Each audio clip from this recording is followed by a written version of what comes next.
Ya, Anda masih di CNN Indonesia Newscast, masih di Editorial View. Saya lanjutkan bersama dengan Mbak Dewi Savitri. Sekarang kita membahas soal penyelesaian konflik di Wadas ini, Mbak Dewi Savitri, yang tampaknya sudah sangat urgent untuk dilakukan melihat ada kesenjangan sosial dan juga konflik horizontal antara masyarakat yang pro dan juga yang kontra. Lalu bagaimana kita melihat upaya untuk mendorong penyelesaian konflik di Wadas ini, Mbak Dewi Savitri? Pertama kita melihat ya, kita mencermati bahwa sepanjang pekan terakhir ini kelihatannya situasinya baik yang pro kontra pejabat pemerintah maupun kelompok yang menolak itu agak tenang ya. Mungkin ini ya, masa-masa yang kita sebut sebagai cooling down gitu ya, untuk meredakan ketegangan gitu. Dan kita menganggap ini sebagai sebuah perkembangan yang positif karena sebelumnya kan ketegangannya sangat tinggi gitu ya, hampir-hampir ada apa yang tadi sebagai konflik horizontal yang tadinya damai, bersaudara, sama-sama bertetangga, bahkan berkeluarga gitu ya, sekarang yang pecah dan permusuhan. Dan ini adalah salah satu persoalan yang paling serius dari isu pertanahan. Bagaimana isu pertanahan itu bisa merusakkan sendi hubungan sosial yang sangat dalam dan sangat lekat di tengah masyarakat. Wadas ini bukan satu-satunya ya. Kita sudah punya pengalaman berpuluh-puluh tahun sejak Indonesia merdeka, terutama di masa Orde Baru dan reformasi ya. Kasus-kasus seperti ini masih terus ada. Dan karena itu redaksi Indonesia mencatat dan mencermati bahwa untuk penyelesaian konflik-konflik semacam ini yang dibutuhkan adalah terobosan-terobosan yang baru yang menempatkan warga pada titik yang terhormat, bermartabat, sehingga penyelesaiannya juga penyelesaian yang memanusiakan manusia sehingga dianggap merupakan penyelesaian yang berkeadilan.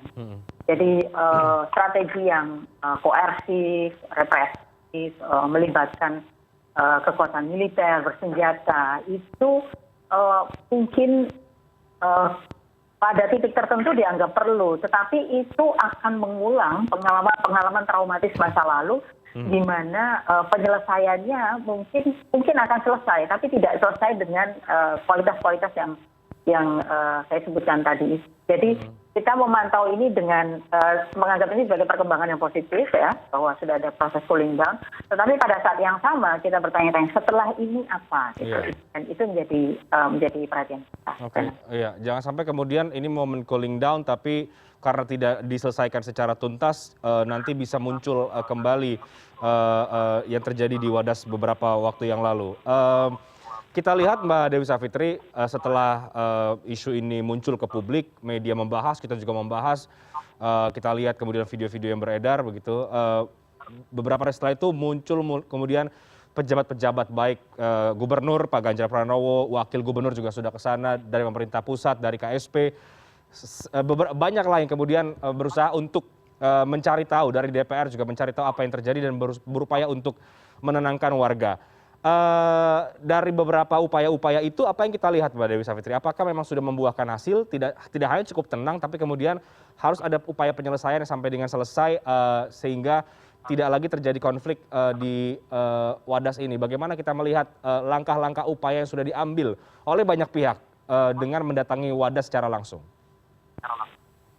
Sebelum menjawab itu, Reinhard, saya ingin mengingatkan Reinhard dan para barangkali ya. Kita ingat bagaimana dulu Pak Jokowi itu dianggap luar biasa gitu ya, legendaris ketika dalam isu konflik resolution ya, penyelesaian konfliknya.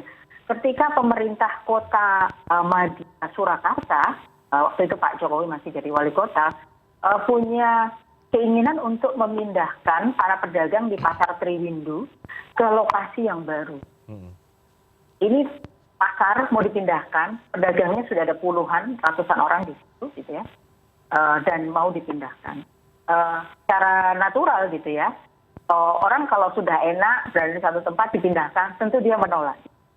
Tetapi kemudian pemindahan berhasil dilakukan setelah dilakukan pendekatan personal, pendekatan komunal, pendekatan macam-macam, makan siang, makan pagi, makan malam, ketemu lagi bolak-balik, berapa kali? 24 kali, 34 kali, puluhan kali dilakukan. Ini menyangkut pasar yang bukan merupakan tempat tinggal, yang nanti akan disediakan tempat ganti, akan diperbagus, dan seterusnya. Ya. Bagaimana kalau ini menyangkut tanah kelahiran?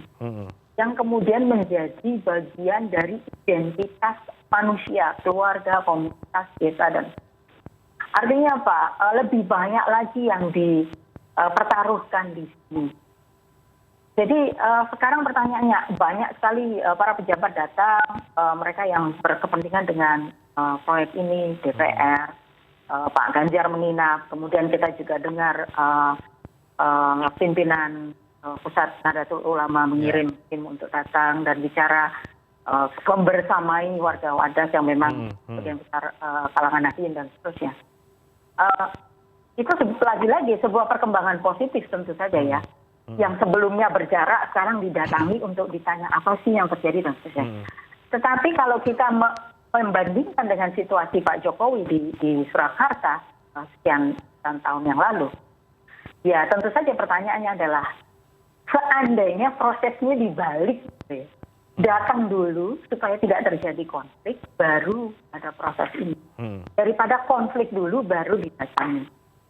Saya kira ini adalah salah satu pelajaran yang sebenarnya kita sudah tahu dan kita sudah prediksi, tetapi sering terulang. Ya.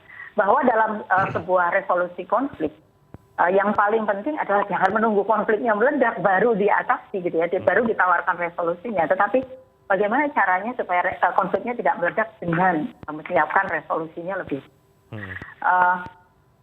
Dalam isu Wadas mungkin situasinya menjadi jauh lebih krusial karena kan kita sudah dengar ya Pak Ganjar dari Kemen PUPR bahwa pemerintah targetnya 2023 itu tahun depan semua proyek selesai.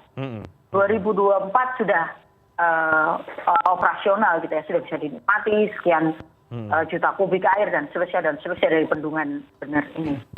Nah, kalau deadline-nya sudah dipatok sedemikian ketat gitu, sementara situasinya sekarang masih seperti ini, maka pertanyaan Reinhardt tadi, apakah kita akan melihat penyelesaian yang tuntas itu?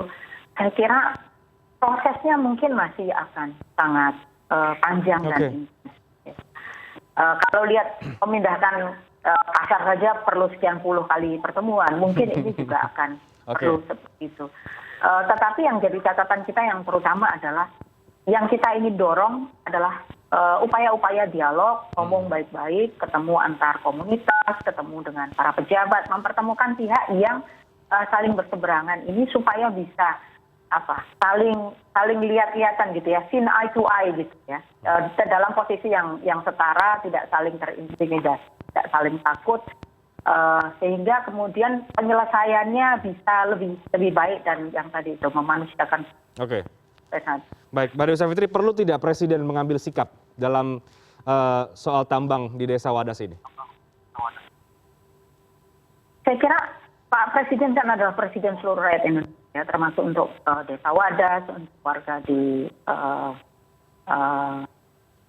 Purworejo, untuk seluruh warga di Jawa Tengah dan ini adalah salah satu proyek signature-nya pemerintah ya, PUPR. Bayangkan ini akan menjadi salah satu bendungan terbesar di Asia Tenggara menurut penjelasannya Balai Besar Sungai Rayo Opa ya.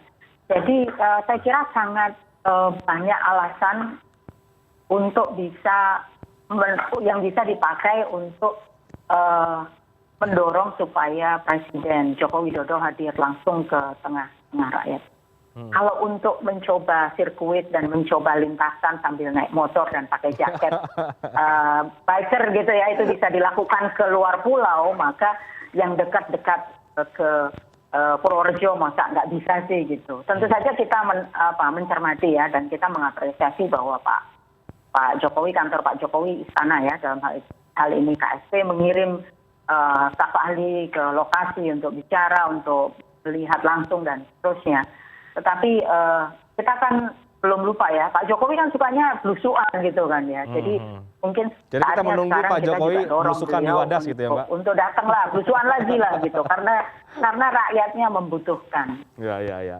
Mudah-mudahan didengar oleh Presiden Joko Widodo apa yang kita bahas, dan juga mungkin banyak yang menjadi suara masyarakat untuk meminta Presiden juga mengambil sikap dan turun tangan di konflik Wadas ini karena berkaitan dengan proyek strategis nasional.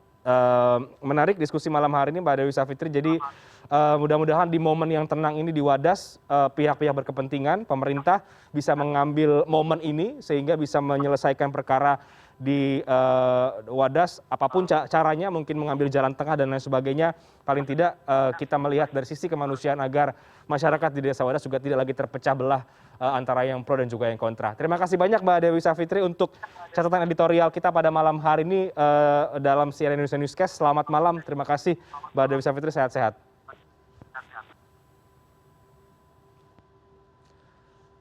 Kelompok bersenjata di Ilaga, Papua menembak seorang anggota TNI Angkatan Udara dan pekerja proyek. Kelompok yang sama juga membakar karyawan. Kami akan segera kembali sesaat.